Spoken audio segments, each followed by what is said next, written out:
Halo teman-teman, selamat datang, selamat bergabung dengan PGSD FKIP UNS dan salam sejahtera untuk kita semua.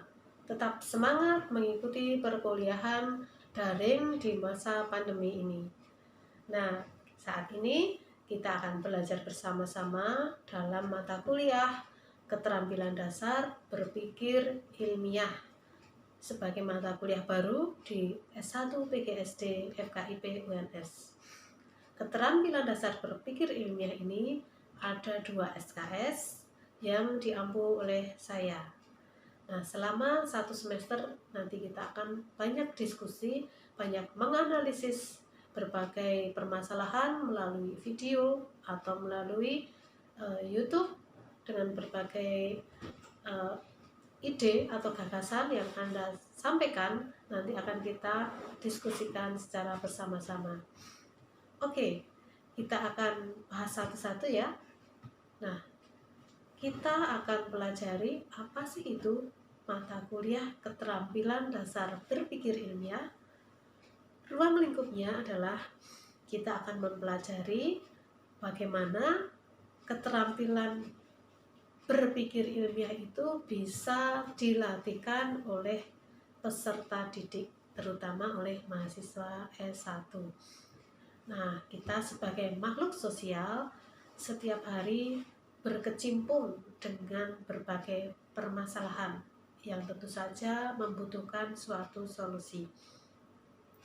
Nah, berbagai permasalahan itu perlu kita analisis dan kita terbiasa dengan 5 kata tanya: mengapa, bagaimana, kapan, di mana, dan bagaimana peristiwa itu terjadi, atau 5W dan 1H.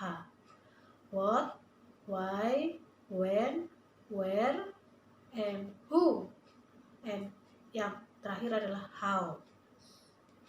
Nah, dalam menganalisis suatu permasalahan itu dibutuhkan suatu keterampilan berpikir yang dimulai dari keterampilan berpikir tingkat rendah atau low order thinking skills dan sampai berpikir tingkat tinggi atau high order thinking skills.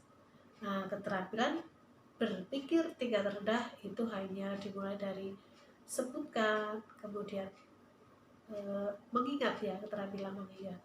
Selanjutnya kalau sampai berpikir tingkat tinggi itu bisa sampai menganalisis, mengevaluasi, dan mensintesis. Oke, teman-teman, mari kalau kita amati gambar berikut ini, coba amati apa yang kamu pikirkan untuk melihat gambar berikut ini. Ya, itu tentu saja ada seorang ibu yang menggendong anaknya untuk menyelamatkan anaknya dari berbagai wabah yang ada di dunia ini, yaitu wabah COVID-19. Kalau kita ketahui bahwa di tengah pandemi ini berbagai negara mempunyai berlomba-lomba ingin mencari vaksin dan obat agar COVID-19 ini segera teratasi. Dan tentu saja para ilmuwan itu selalu berpikir untuk mengatasi permasalahan tersebut. Demikian juga kita ya, sebagai pelajar, sebagai mahasiswa, pasti juga berpikir bagaimana untuk mempertahankan hidup kita, untuk tetap belajar dengan semangat meskipun di tengah pandemi ini. Pasti itu ada gagasan-gagasan yang cemerlang dan ide-ide Anda yang perlu kita tampilkan ya, kita bahas bersama-sama. Oleh karena itu teman-teman, pada mata kuliah keterampilan berpikir dasar ini ada 16 kali pertemuan. Yang pertama, kita akan mempelajari konsep revolusi 4.0 dan society 5.0. Selanjutnya, pada pertemuan kedua, itu akan mempelajari tentang konsep dan kerangka pendidikan abad 21.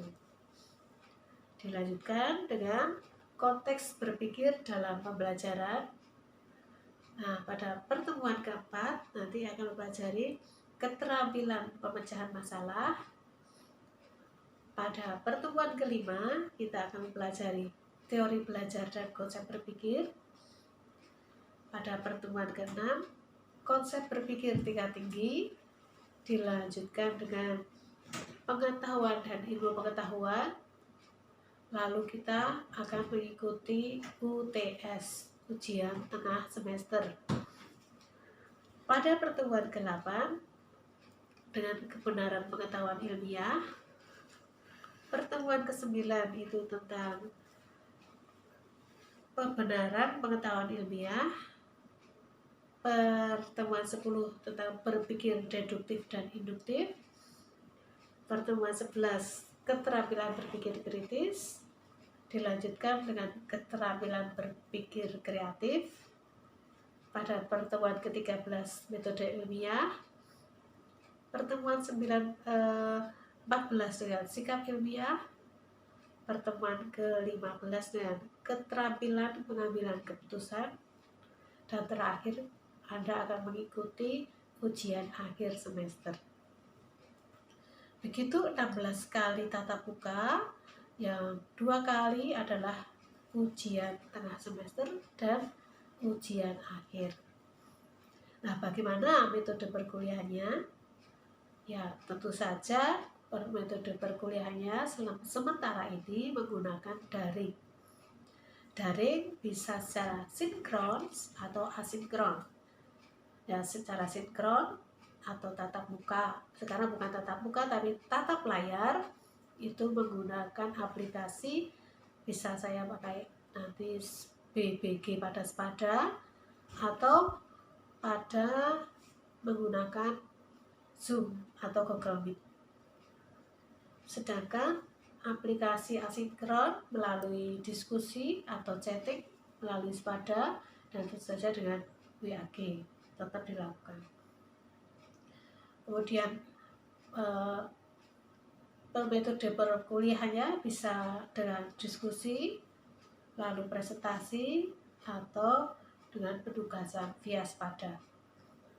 Nah, bagaimana kriteria penilaiannya? Yang pertama, kehadiran. Ya, kehadiran Anda itu wajib memenuhi 75%, atau kalau dari 16 kali pertemuan jadi minimal 12 kali harus hadir. Nah, kehadirannya dihitung di mana? Nanti Anda setiap perkuliahan akan absensi di Spada atau mengikuti absensi lewat OCW UNS ACID pada jam perkuliahan. Selanjutnya, keaktifan dalam diskusi. Keaktifan itu akan terpantau melalui laman Spada. Yang ketiga adalah portofolio. Portofolio adalah 35%. Selanjutnya adalah tes secara UAS atau UAS itu 45%. Baik, demikianlah saudara-saudara metode kuliahnya dan pengantar keterampilan berpikir kritis. Nah, sekarang Anda bisa membaca dan mengkaji materinya. Itu bisa Anda download dan Anda pelajari melalui Spada. Kemudian akan kita diskusikan pada pertemuan ini. Dan ada tugas bagi Anda, yaitu mempelajari KB1 atau kegiatan belajar 1 dan KB2 untuk didiskusikan pada pertemuan berikutnya melalui Spada. Oke, demikian sekilas tentang mata kuliah keterampilan berpikir kritis, mata kuliah keterampilan berpikir dasar ilmiah ya, yang akan kita pelajari bersama-sama.